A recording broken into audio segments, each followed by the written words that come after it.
And to talk about this, we have Imran Hassan, who's the VP of Global E-commerce and Marketplaces at Eaglemoss, a company whose name you might not be familiar with, but as soon as you see the product, you will. And it's very exciting, and the ways in which they're leveraging these brands and these tie-ins is really fascinating. But interestingly, Imran has deep experience in the traditional sector. He came to Eaglemoss after a career at both Macy's and Citi. So please welcome back our own Lisa Singer to interview Imran Hassan. Hey, guys. Thank you, guys. All right, well, Steve gave a good introduction, but he still didn't show what your products are, so let's put that up there. And you can tell us a little more about it. Yeah, so Eaglemoss is a company that's been around for the last 50 years. Can you guys hear me? Okay, so first of all, thanks to the sponsors and Lisa and Steve and everybody else who's made this possible. This is my first time here, and it's been truly memorable, exciting, met a lot of people. It's been great to share a lot of good ideas. So Eaglemoss has been around for the last 50 years. The reason it's not a household name in the collectibles industry is because we stand behind our licensed brands. So most of what we produce today is licensed from entertainment brands. And our journey is it's a little bit different to people saying they started as a retail, they started in wholesale, moved to retail, moved to D2C. We started actually completely, the wholesale business was 90% of the business 7 years ago before I joined. And now it's the reverse. DTC is 70% of the business. The reason this happened is because we were in a lot of independent comic book stores, a lot of retailers that were very strong in this vertical, such as GameStop or Forbidden Planet, who had financial strain and they had to close down. So we had to evolve our business model very quickly from being 70% wholesale to now being 70% direct to consumer. So over the last 7 years, we've built up a $75 million D2C business across the world, 50% of which is in the US. So that's a brief introduction of Eaglemoss and what we do. You'll see many of the things that you see here are very familiar to you because this is a space where as new movies, I think comic culture has become more mainstream with the release of new movies, new TV shows, lots of stuff, content on streaming. So we have had a really strong interest in our category over the last 5-6 years. Well, so, I mean, obviously, yes, you're expanding and you're seeing a lot more, people interested in buying and really picking up your business. But at the same point, you are seeing issues happening now with the clutter and the prices. So before you talk about the different channels that you're turning to, tell me what some of the biggest challenges you've been facing. Yeah, I think the challenges we're facing are no different from what all of you guys have been facing. So obviously there is the cookie deprecation, right? That is making hyper-targeting that we have been used to. I think most marketers have been very spoiled over the last 10 years. We have had low media cost, hyper-targeting, and this has allowed a lot of our brands to grow, primarily supported by relatively cheap media, primarily Facebook and search. That has all changed because hyper-targeting is no longer possible, and with the cookie-less world that we're moving to, it is going to be even more difficult to find and target customers in the way that we have. The second thing, customers don't want to be hyper-targeted. They're more and more sensitive to privacy issues. So that's customers themselves are turning off their consents to be targeted.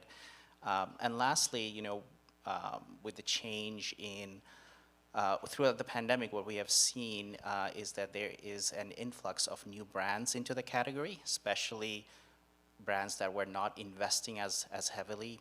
CPG is one example, but there are many retailers who are happy to be in their own kind of space. Now they have moved heavily into the channels, into the lower funnel activation channels. That has made media extremely expensive. There are also challenges that are unique to us, which is we are a niche brand. Even though there's a lot of fans out there, but very few fans are actually collectors or want to be collecting stuff. So that's a unique challenge to us. Being a niche brand, how can we compete in a situation where There's costs are rising. There's less targeting capabilities. Well, and it's funny when you say these challenges, and I've talked with different people, and the challenges initially, because I mean, obviously cookies going away, that's been, we've been hearing that for a couple of years now as a challenge. And I feel like a lot of people are seeing these as opportunities. These challenges have given, sort of allowed you guys to be a little bit more creative. Talk about that, because you are finding different channels that are working for you now. Do you feel that, in a sense now, as you're doing that it actually was sort of that silver lining kind of thing? Yeah, it's actually been a good change, because this has really allowed us to kind of step back and reorganize and restructure some of the things that we have been doing for a long time. So one of the first things that we did is, you can't just go and find new channels of growth. It doesn't happen. There's no magic bullet out there. What we had to learn and learn to do is to change ourselves first and look at different ways of activating against the channel. So not that we're walking away from Facebook or search. It's always going to be there. It's part of the media mix. We have diversified our media mix, but we have also deepened our relationship with Facebook and search in ways that we were not looking at it before, such as we have moved more into personalization of advertising, moved in more into dynamic advertising, which I'll touch on a little bit later. So those are the ways that we are pushing deeper into these areas. But at the same time, we are also exploring new channels, upper funnel activations, CTV, some limited direct mail kind of things that we're doing. But we are also investing in affiliates a lot more. And new channels like Snapchat and TikTok are starting to show a lot of promise also. So, I mean, obviously you're using different channels that you weren't using, I'm assuming, before. Yes. How much of that has changed? Like, how have you diversified your mix in that sense? So we were a channel that was 80% paid search, paid social, right? Now our paid search and paid social, even though we're continuing to invest in it, it accounts for little under 50%, right? So what did we do?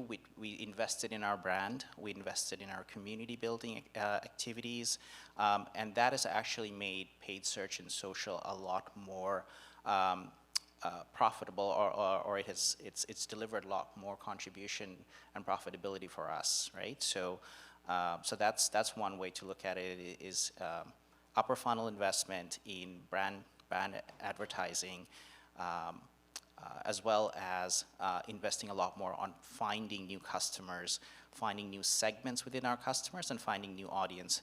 As a brand, we're traditionally a lot older. 40 plus is kind of our target, 40 plus and primarily male.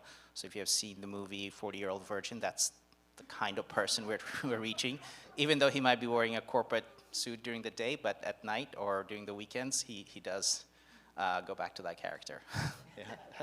Okay, well, aside from the 40-year-old virgin coming to buy from you, have you been seeing, as you said, just sort of opening up, and with some of that, are you seeing different channels, or is that part of what's prompting you to try different channels? Are you trying to reach another audience? Yes. So younger is what we are trying to get to. Obviously, there has been a tremendous shift in our product mix. As you can see now, we have things like WWE, which tends to be a lot younger. We've also invested in some additional product categories, such as licensed crafting products and things like that. So that's allowed us to reach more younger as well as more women. The way that we have been doing that is investing a lot more in channels like Snapchat, TikTok, Pinterest. Not in the way that we were doing before. It's not just about blasting ads. We're trying to do it in a very organic UGC kind of way, where we have taken a lot of interest in using brand ambassadors, brand advocates to build our advertising. So Snapchat and TikTok, when we first started, what we did was we took our traditional advertising and just pushed it into that medium, and we failed miserably. Now we have reversed that to say, no, we're not going to be all about advertising. We're going to be about product usage, because this is a community-led effort. I think That's been one of our key success, is to be authentic, which we've touched on many times, to be organic, and to highlight the relationship between the product and the customer more than just a coupon or just a product by itself. Yeah. Well, and when you're going to these different channels, one, are you afraid that you're going to alienate your core audience? But also, how do you saying, okay, let's do this investment. We're going to not go for who we know is looking at us. Yeah. Or is there a way, are you finding that you're reaching everyone with, say, a Snapchat? No, that's a very good question. We are constantly evaluating our audience targeting, and to make sure that we continue to strengthen our core and build from our core out. What we have focused on is sort of a multi-generational message, in the sense that a lot of these products, maybe someone like, like someone in their, a lot of these products actually started in the 60s and 70s. That's where some of these shows like Star Trek came.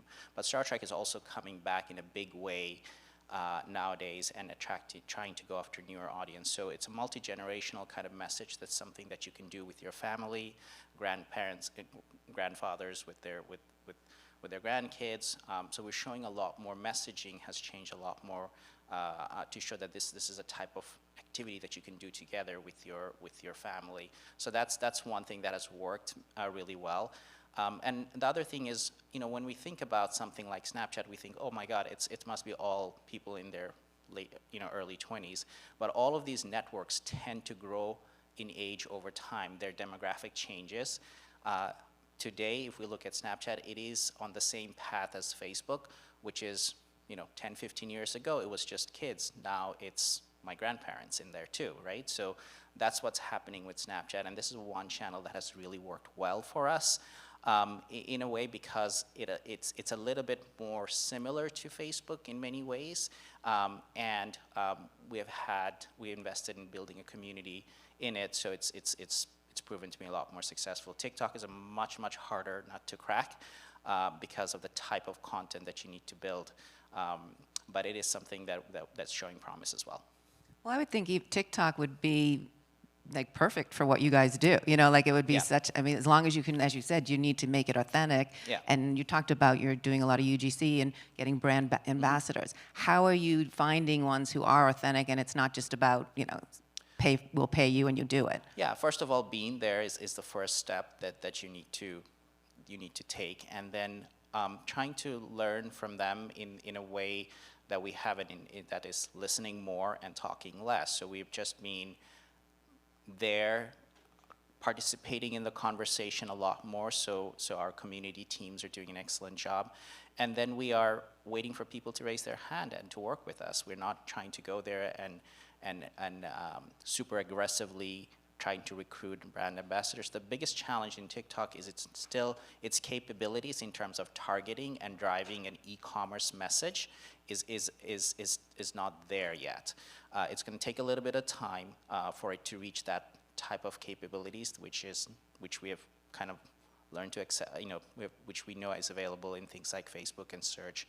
So people, when they go to TikTok, are naturally not looking to purchase. They're looking to interact, they're looking to be entertained, and that's what we have focused on, is how do we increase our engagement metrics, not so much our conversion matrix.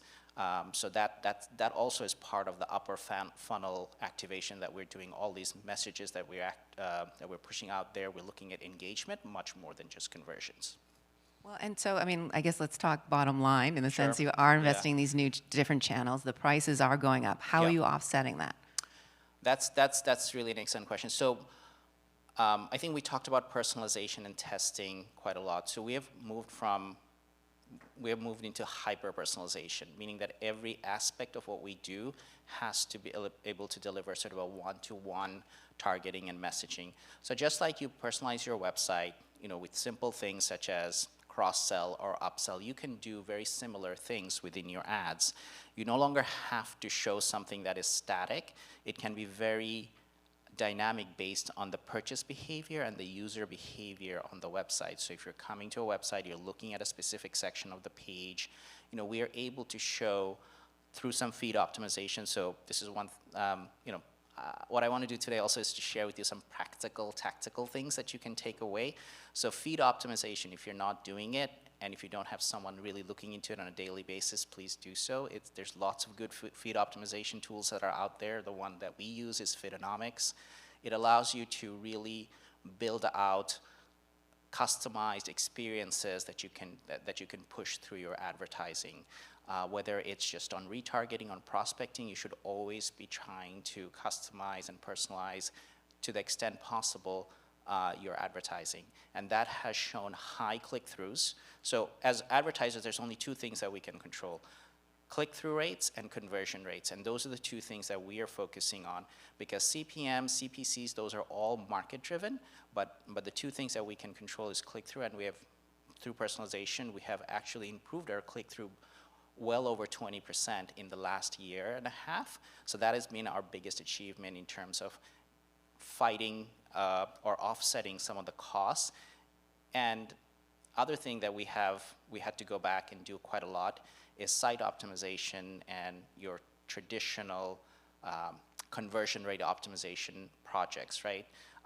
For a period of time, marketers had kind of left that because they were so focused on media, but to get good, to offset some of these pressures on media cost, we had to go back and invest in our website in a big way to improve our conversion rates. So those are the two things that have really helped offset the media cost. So our media cost, even though in our channel, the media cost is going up. I'll give you an example. Before pre-pandemic, we were at $2 CPMs, right? Now on Facebook, we are well over $6 CPMs, right? So the only way to offset that is we cannot really abandon Facebook or paid social as a channel. So we've had to focus on the metrics that we can control and really push those hard. Wow, I didn't realize that much. Well, talk about, which Steve mentioned earlier, the NFTs. Yeah, so I have to first say, when we first had our conversation, I wanted to say this because I actually was ignoring NFTs because sometimes Steve throws things out that no one wants to talk about because no one has done it. And then you were like, Imran was like, don't you want to talk about NFTs? And I'm like, you can actually, because most people can't. So go ahead. So NFTs, everybody, it's out there. Everybody's trying to figure out how to activate against and what to do about it. We consider ourselves a little bit of a lifestyle brand, but as a brand that's very close to our community, we know that and it has a collectible aspect to it, so it's natural for us to go there. We haven't found, I would say we're experimenting a lot of things, but from the marketing point of view, I'm not going to talk about product development because that's a totally different thing. From a marketing point of view, we have looked at NFTs as a system of reward, or system of loyalty. So today you may be giving cash back, coupons, bonuses, whatever to your customers to create loyalty or to improve your loyalty or retention. We are trying to look at NFTs from a purely marketing perspective, which is, can this be a system of reward that people would like to earn because it has intrinsic collectible value, and it can, for a customer, if you give them some sort of an NFT or even cryptocurrency, whatever it is, that this they can in the future trade and get more out of. So that's the way we have been looking at NFTs. And in terms of customer acquisition specifically, typically there's lots of offers for acquisitions, like, okay, on your first purchase, we're going to give you 10%. On your first purchase, we're going to give you a free product. We're trying to see, can NFTs be also a reward system in an acquisition framework? Can we say on your first purchase, you unlock this NFT, which you can trade in the future and make more money out of? It's not going to work for every brand, and every brand has to approach it in a very different way. But for us, it's sort of the natural way to try to see if we can incentivize our customers or prospects to join our community, to join our brand, or to take some type of engagement action with us. I still, like we were talking, actually, I was talking with the ladies from Clorox, and I'm like, how can you, get lip balm in NFT. You know what I mean? Like it's Yeah. just, it's confusing. So I get it with collectibles, but I feel like it's I don't know, I need to understand it better. Just to give you like a little bit of a, when we will go through this, we've been brainstorming this for the last 1 year. So NFTs is not just a digital asset. It could be digital music. It could be autographs. It could be anything that you can digitize and you can create ownership, right? The only difference between something that we used to do, something that we do now, which is GIFs, let's say, or images digital images that we create. The only thing that NFTs does is that it authenticates an ownership. It assigns an ownership to it, and it allows, and there's a system of verification of that ownership. So think creatively. That's what we would say. One of the things that we've been able to do is to take autographs, done by celebrities or some of our creators or designers, and who are well known in the community, and create NFTs that people in the future will be trading and making money off. It's an extension of our brand. It's also an extension of brand awareness. It's an extension of community. You can look at it in many different ways, but think creatively. Okay, I will trust you on that. But no, and when you talk about, earlier about engagement, you just said brand awareness. So what are your metrics right now? Have they changed at all? No, matrix, I think what we had to do is we had to look at, we were very focused in this ROAS, ROI model, ROI model as a system of validating our spend and things like that.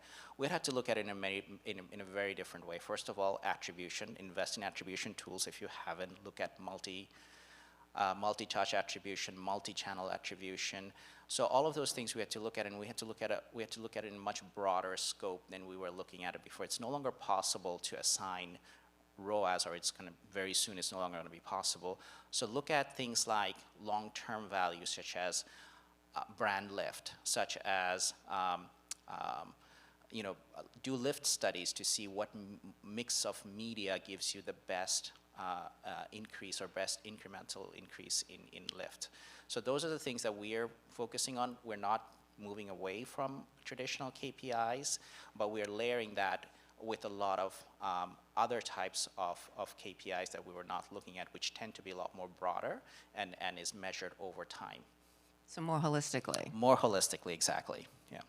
Got it. Well, I do one more, and then we can open up for others to have questions. And just what I like to end on is just more, what are you the most excited about moving forward from what you've learned this past year? I think it's an exciting time for marketers because I think we're now challenged and put into position to do real marketing, not just go spend money and get customers, right? So the things that we are really excited about is social commerce. How do we get people to buy directly off of Facebook, advertising directly off of Instagram, the idea of bringing them back to the website. It was always a challenge because you were losing so much of that traffic along the way. So that's what we are trying to activate quite a lot against is social commerce. We talked about TikTok and Snapchat and the idea of diversifying media. Personalization is another big thing that we're doing. We're also investing in. We've been talking to a lot of CTV, so it's a great conference to meet a lot of CTV folks. Actually, this is sort of a thing that we are looking to do, revive again. We did a few tests last year, or before pre-pandemic, that showed some success, so we're bringing that back up.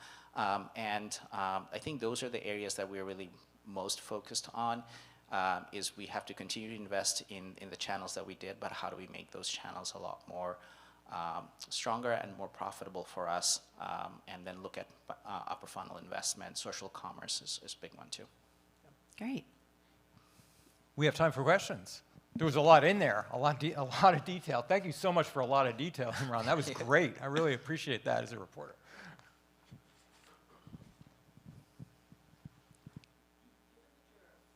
Is this working? Yeah. Okay. This is Hannah from Jib Jab. Given that you guys tend to skew a little maybe younger and more male, have you guys seen any success out of like Twitch or Discord? Have you guys done any like badges or anything like that in there to engage that audience? Yes. So Twitch. We also have a gaming. we're heavily moving into gaming because we're trying to attract a more younger audience. I think all of those channels are really good for awareness and engagement. It is very difficult to get directly attributed conversion. So as long as you do these things, keeping in mind that it will help your engagement metrics and that will funnel down into some kind of conversion over time, I think that's the way you should look at it. We haven't done badges yet, but something that's in the that's in our list of things to do in the future.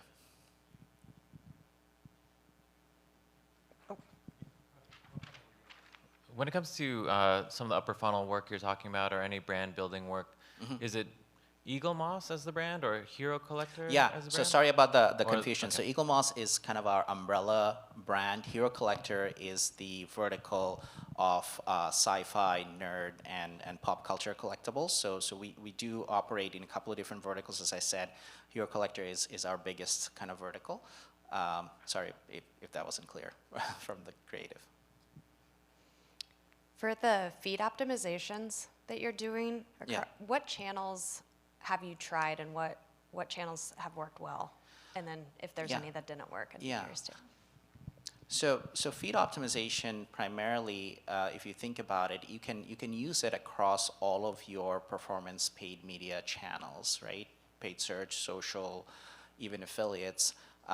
So that's what we have seen more success, but also wanted to touch on a little bit about dynamic advertising, right? So we've invested in a couple of really good tools that allow you to create, hundreds of iterations of a particular banner or a particular video. So Celtra is a tool that we use where our creative team does one creative and creates sort of a modular way of gives us lots of options, saying that you can use this background against this product, and these are the copy lines that you can use.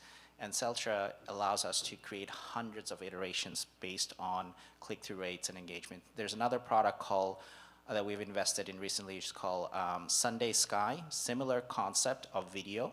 It's a drag and drop video creator. You can literally create thousands of videos from one original video by changing things like call to action, bumpers, end lines, end slides. So those are the things that have really allowed. So personalization is obviously on the data side, but to activate again personalization, you need some tools so you can create those assets in a more personalized way. You said you were getting into social commerce, which is really exciting. Have you seen any kind of changes in consumption on the website as you open up social commerce as a channel? Yeah, of course. Instagram is primarily where we're seeing social commerce kind of take off.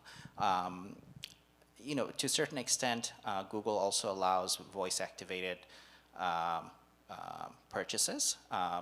So what we have seen is that our website is becoming more and more as a supporting tool, as a long-term engagement tool beyond the first purchase. So after we get the first purchase, because there's only so much you can do with social commerce. You do need to bring them to your website to expose them to the full extent, to give a more brand immersive experience, right? So that's how we're looking at our website is much more of a brand immersive experience after that initial acquisition or purchase. How do we expose them to the rest of our catalog? So it is tough because on one hand we're saying that social commerce is where we're seeing some good traction, but the website is really, we haven't abandoned it. We're doubling down and we're investing even more, trying to build more of a long-term relationship vehicle with as the website. Yeah. Imran, I literally have 8 follow-up questions written Oh down my here, God. but I am not. No, I'm not going to do it. I'm not going to do it. You've heard enough from me for the last 3 days. Yeah. Thank you for your generosity. I really appreciate it. This is a great way to end. Lisa, thank you so much. Thank you so much. Yeah. It was great, Imran. Yeah. Thanks, guys.